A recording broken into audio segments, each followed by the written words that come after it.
First time நான் யூஏஇக்கு 2024 வந்தேன். அப்போ எனக்கு இந்த ஷேரிங் ரூம்ஸ், ஷேரிங் கிச்சன் அதை பற்றிலாம் எனக்கு தெரியாது. என் ஃப்ரெண்டு யூஏஇயில் இருந்தா, அப்போ அவள்கிட்ட இதை பற்றி கேட்கும்போது அவள் சொன்னால் ஷேரிங் ரூம்ஸ்னால் இப்போ ஒரு ரூம் இருக்கும், அதுக்கு தனியாக வந்து செப்பரேட்டாக பாத்ரூமு, கிச்சன் வந்து ஒரு 3 பேர் ஷேர் பண்ணுற மாதிரி இருக்கும், 3 ஃபேமிலி. அவள் சொன்னது எனக்கு ஒரே ஷாக்கு. அதுவும் இல்லாமல் நான் இங்கே வந்து பார்க்கும்போது எனக்கு மொத்தமே கொடுத்தது ஒரு ரூமு, கிச்சன் வந்து 2 ஃபேமிலி ஷேர் பண்ணுற மாதிரி, பாத்ரூம் மட்டும் எங்களுக்கு செப்பரேட்டாக கிடச்சிருந்து. ஓனர் வந்து ஹோட்டல் வச்சுருந்ததுனால அவங்க கிச்சனையுமே யூஸ் பண்ண மாட்டாங்க. ஸோ நான் தான் ஃபுல்லுமே யூஸ் பண்ணிகிட்டு இருந்தேன். அதனால் எனக்கு ரொம்ப பெருசாக தெரியலை. திரும்ப ஊருக்கு போயிட்டு வரும்போது வேற ஒரு ரூம் கிடச்சிது. அங்கே வந்து கிச்சன் வந்து 3 பேர் ஷேரிங், பாத்ரூம் 2 பேர் ஷேரிங்.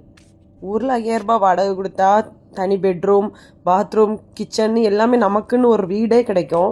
இங்கே வந்து இந்த அட்மாஸ்பியருக்கு அடாப்ட் ஆகுறதுக்கு எனக்கு ஒரு 3 months கிட்ட ஆச்சு. ப்ரைவசியாக இருக்கணும்னு சொன்னால் ஸ்டூடியோ ரூம் கூட இங்கே அவைலபிளாக இருக்குது. அதை கூட நம்ம சூஸ் பண்ணிக்கலாம்.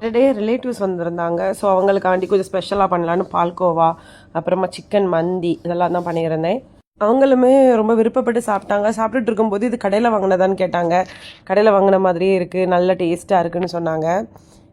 இது மட்டும் இல்லை, என் பேபிக்கு கூட இந்த சிக்கன் மந்தி ரொம்ப பிடிக்கும். ரொம்ப எரிப்பெல்லாம் இருக்காதுல்ல, அதனால் நல்லா சாப்பிடுவான். இந்த மாதிரி கண்டென்ட்ஸ் பார்க்குறதுக்கு நம்ம பேஜை ஃபாலோ பண்ணி வச்சுக்கோங்க. பாய்.